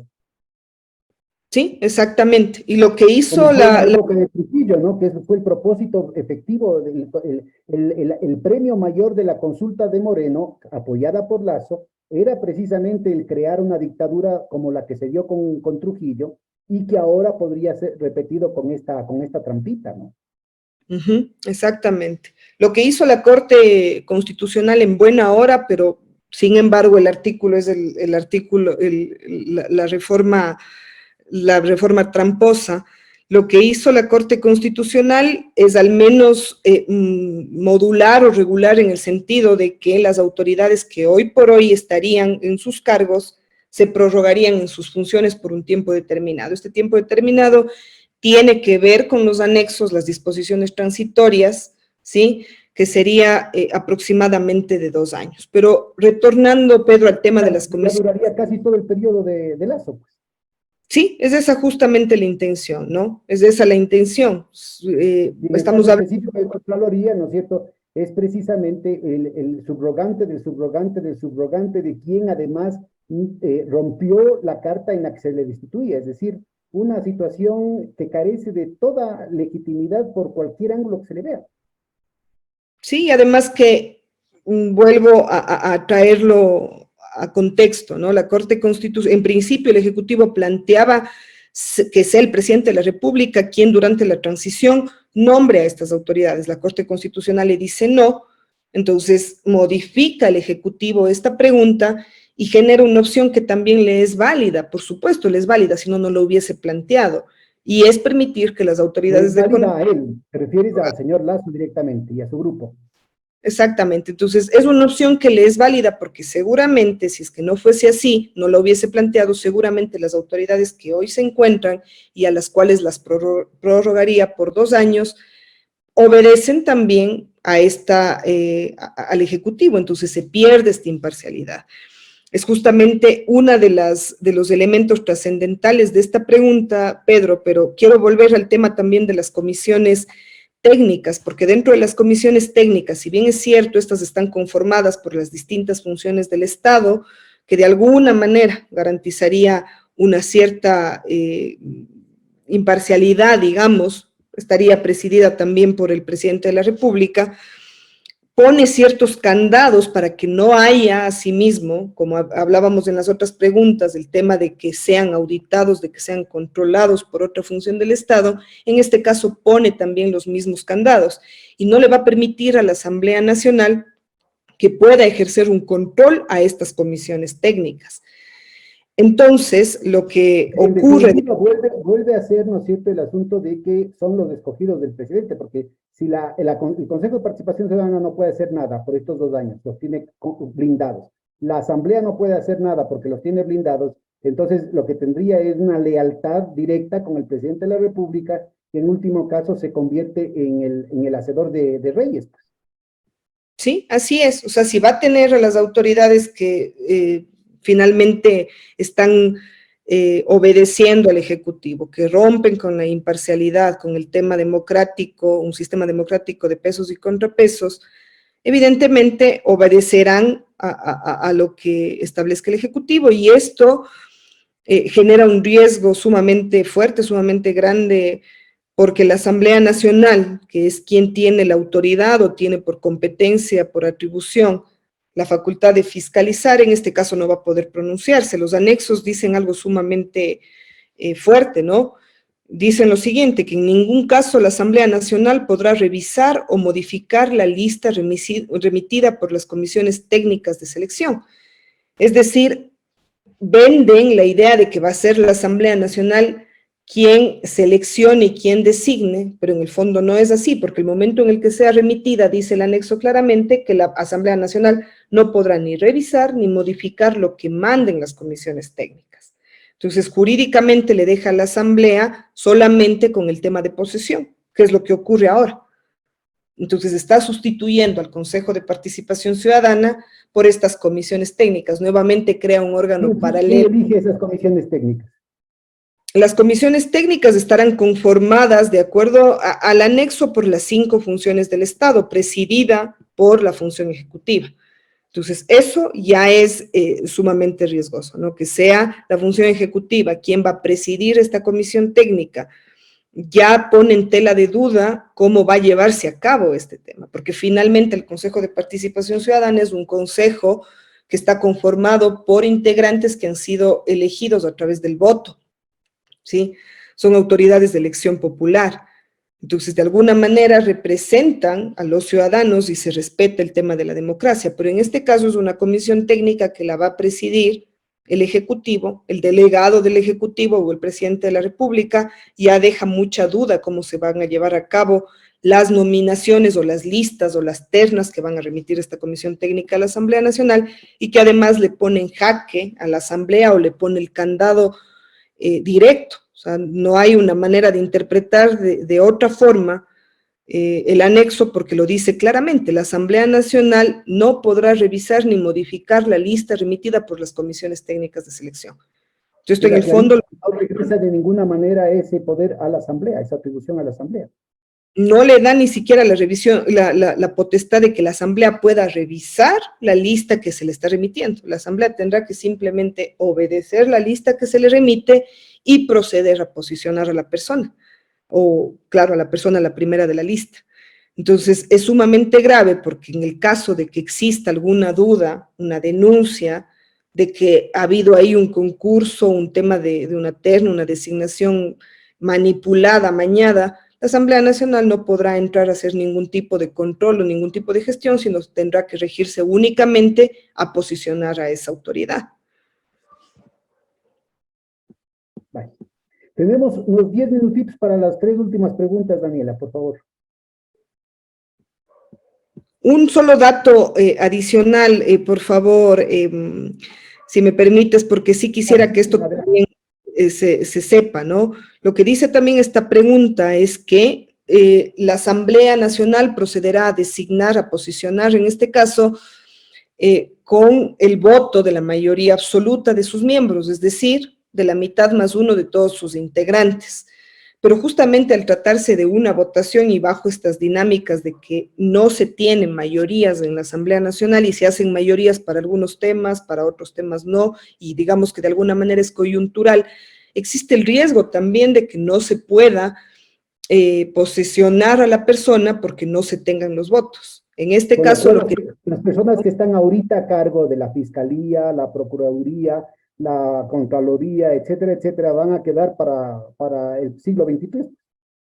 Claro, exactamente. Entonces, se corre el riesgo de que la Asamblea Nacional no los pueda posesionar, y lo que dice el anexo también es una manera de controlar todo. El anexo lo que dice es que si en 90 días la Asamblea Nacional no posesiona a la persona que se encuentre remitida en la terna, se entenderá posicionada a la primera persona de la terna. Entonces, finalmente, la consecuencia final va a ser que incluso se prescinde de la Asamblea Nacional para completar el proceso, porque si es que por A o B razón no se obtiene la votación por un tema coyuntural, por las razones que fuesen, transcurridos los 90 días, inmediatamente tomará posesión del cargo la primera persona de la lista. Entonces, es una pregunta sumamente... engañosa, se ve clarito el engaño. ¿Sí? Es en esta pregunta en la que se encuentra todo el tema que le interesa al gobierno nacional, que es el tener el control para sí mismo, para su beneficio, de las autoridades que serán nombradas. Y esto es sumamente riesgoso porque será una herencia también para los siguientes gobiernos de turno. Sigamos. La pregunta 6, Pedro. ¿Está usted de acuerdo con modificar el proceso de designación de los miembros del Consejo de Participación Ciudadana y Control Social para que sean elegidos mediante un proceso que garantice la participación ciudadana, meritocracia, escrutinio público, llevado a cabo por la Asamblea Nacional, enmendando la Constitución? Esta pregunta también es una pregunta que busca resolver el tema o la problemática del Consejo de Participación Ciudadana y Control Social, que no ha ocurrido solamente en este gobierno, ocurrió en el gobierno anterior, y en general no ha funcionado este consejo en los diferentes gobiernos, pero no por un tema como se lo está planteando. Se está planteando que ya no será el mecanismo para nombrarlos el voto, ¿sí?, o la elección popular, sino que igual será remitido mediante una terna del Ejecutivo a la Asamblea Nacional para que la Asamblea Nacional sea quien los posesione. Entonces, nuevamente, lleva para el Ejecutivo todo el control, ¿sí? Le resta, le quita el derecho al pueblo soberano de pronunciarse en las urnas y de decir, queremos que estos sean los miembros que integren el Consejo de Participación Ciudadana, y en su defecto lo que ocurriría es que el Ejecutivo va a ser quien los nombre prácticamente mediante una terna. Esta es... De la instauración de la dedocracia, esto significa una contradicción directa con lo que Guillermo Lasso apoyó en la consulta previa que hicieron en la época de Moreno. Sí, exactamente. Entonces, hay que ver también, ¿no? O sea, lo que tú dices, en el 2018 ya se dio paso a avalar que el Consejo de Participación Ciudadana tenga como vínculo, como origen, una democracia representativa, participativa. Entonces, no se entiende por qué se querría nuevamente plantear un cambio. Es restar... Todo es la conveniencia de la coyuntura, no hay problemas, no hay temas de principios, no hay valores, no hay doctrina, todo es un tema de conveniencias y de, ¿cómo te digo?, de amarres, ¿no? De amarres. Terrible. Sí, exactamente. Entonces, en lugar de que esto sea a través de, insisto, ¿no?, de un voto, lo que se hace es una especie de terno, una especie de concurso para que sea la Asamblea Nacional quien los nombre. Entonces es nuevamente acaparar en este caso el control. La pregunta número 7, ¿está usted de acuerdo con que se incorpore un subsistema de protección hídrica al Sistema Nacional de Áreas Protegidas, enmendando la Constitución de acuerdo al anexo 7? Esta pregunta también es una pregunta emocional, digamos, ¿no? Habla de, o se refiere a los temas ambientales, a los temas de derechos de la naturaleza, del derecho que tenemos los seres humanos al agua, y entonces es también por ahí por donde quiere engañar. Esto está implícito, es decir, eso era evidente que estaba dentro de todos los recursos contenidos en las áreas protegidas, es decir, porque tendría que hacerse entonces otra enmienda constitucional diciendo la hierba dentro de las áreas protegidas, y también el suelo dentro de las áreas protegidas, y también las rocas dentro de las áreas protegidas, y también, no sé, pues la madera dentro de las áreas protegidas. ¿Qué sentido tiene? No. Sí, además de que no tiene sentido, ¿no?, ya está normada. Es otra de las preguntas que ya se encuentran normados y está tal cual en la Ley Orgánica de Recursos Hídricos, que contempla las áreas de protección hídrica y que los trata, y es explícita y operativa, que me parece que es importante ubicar, ¿no? No es solamente que era una cuestión implícita, sino que está de manera explícita y operativa, porque se ha instrumentalizado la forma como tiene que operar eso en los hechos, en la definición de propiedades, en la definición de accesos, en la definición de derechos, en fin, es una cuestión que es digamos, muy utilizada, muy trabajada ya sobre la gente. ¿Qué sentido tiene el plantear una cuestión así? ¿Es solamente propaganda? ¿Es solamente lo que tú decías, apelar a las emociones? ¿O tiene alguna otra cuestión que de pronto no se está viendo a simple vista? No, realmente es un tema de apelar a las emociones. El derecho que tenemos los seres humanos al agua hace que, por más que no esté contemplado en la Constitución, los gobiernos, los estados tengan la obligación de garantizar este derecho al agua a través de varios mecanismos, entre ellos, por ejemplo, la Ley Orgánica de Recursos Hídricos, que ya regula las áreas de protección hídrica, y que además están estas áreas de protección hídricas relacionadas con el tema de consumo humano y de soberanía alimentaria. Entonces, no es un tema que no esté funcionando en el país. Quizás no está funcionando como quisiéramos que funcione, pero la solución una vez... Pero esto no aporta en nada al mejoramiento que podría hacerse, digamos, el perfeccionamiento de los mecanismos ya trabajados. Sí, la solución, una vez más, no es ponerlo en la Constitución mediante una reforma, mediante una enmienda. Esa no es la solución. Existe una normativa secundaria, en este caso la Ley de Recursos Hídricos, que la ley debería ser corregida, que dicho sea de paso, fue presentada una demanda de inconstitucionalidad, lo recordamos, por la CONAIE el año anterior, y que evidentemente la Corte se pronunció con relación a que es una norma inconstitucional en algunos aspectos, y la dejó vigente por un tiempo determinado hasta que se puede emitir una nueva normativa. Pero esto no significa que por no estar en la Constitución esto no puede ser normado o peor aún no puede ser aplicado. Es un derecho humano el derecho al agua y tiene que ser regulado a través de una normativa secundaria, como es el caso de una ley de recursos hídricos. Entonces, es una pregunta que no era tampoco necesaria, no es una pregunta necesaria, ni se requiere de una reforma constitucional porque se lo puede hacer a través de una ley. Y algo similar ocurre con la pregunta número 8, que dice, ¿está usted de acuerdo con que las personas, comunidades, pueblos y nacionalidades puedan ser beneficiarios de compensaciones debidamente regularizadas por el Estado por su apoyo a la generación de servicios ambientales, enmendando la Constitución de acuerdo al anexo 8? Tampoco se requiere de una reforma constitucional.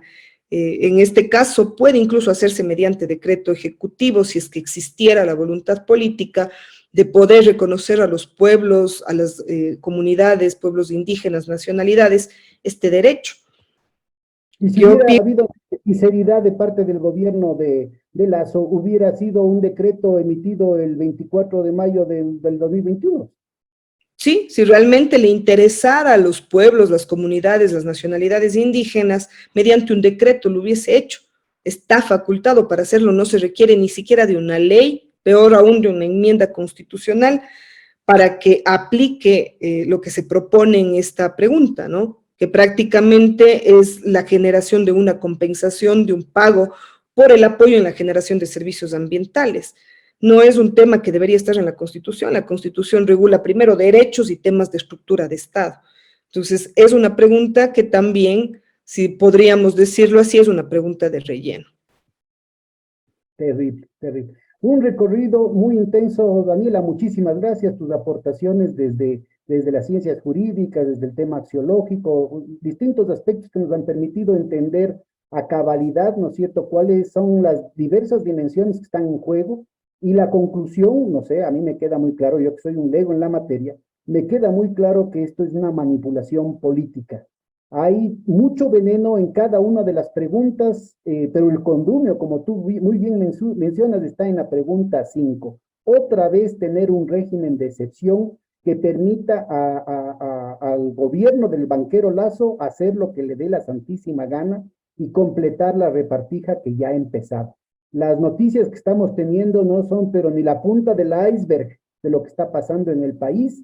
Y con esta consulta, si es que lastimosamente la población cae en la trampa, ¿no es cierto?, va a cundir el pánico, va a cundir el caos, pero por todo lado, ¿no? A río revuelto, ganancia de pecadores. Ese yo creo que es la conclusión, la triste conclusión final. Ojalá comentarios tan valiosos como los tuyos puedan animar una discusión seria sobre el futuro del país y que ojalá nos iluminemos pues un poquito. Muchísimas gracias, Daniela. Unas palabras finales para cerrar este encuentro.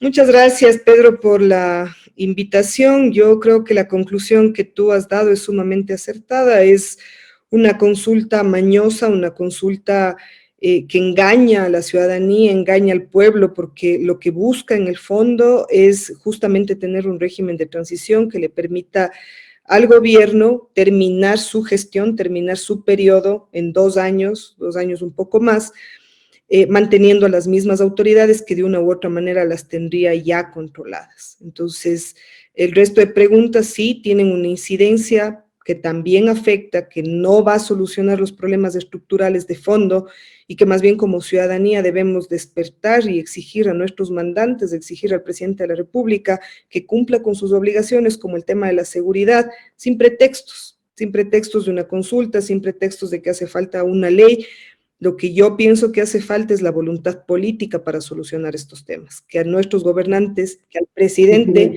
Y que en el tema de la seguridad, inclusive en el caso este tan triste de la señora Bernal, ¿no es cierto? Tendríamos ya podrían dar ya un ejemplo concreto las autoridades respectivas, ¿no es cierto? Cuando el ministro renunciante Carrillo habló que habían 12 altos oficiales de la policía involucrados, ya se va a cerrar la primera fase de responsabilidades y están eximidos todos. Entonces, yo creo que es evidente, ¿no es cierto?, que se está destruyendo el sistema de justicia y que todo esto nos está abocando a un escenario de mucha más inseguridad, ¿no? Terrible, terrible. Así es, Pedro. Esperemos que la gente tome conciencia, que se empape, que mire y que también desde el lado axiológico, como tú lo decías, también mire si es que realmente es un gobierno confiable como para poder decirle sí. Bueno, la conciencia y la perspectiva a salvar el país. Muchísimas gracias, Daniela, y hasta la próxima emisión de Hilando.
¿Buscas una plataforma para estar informado?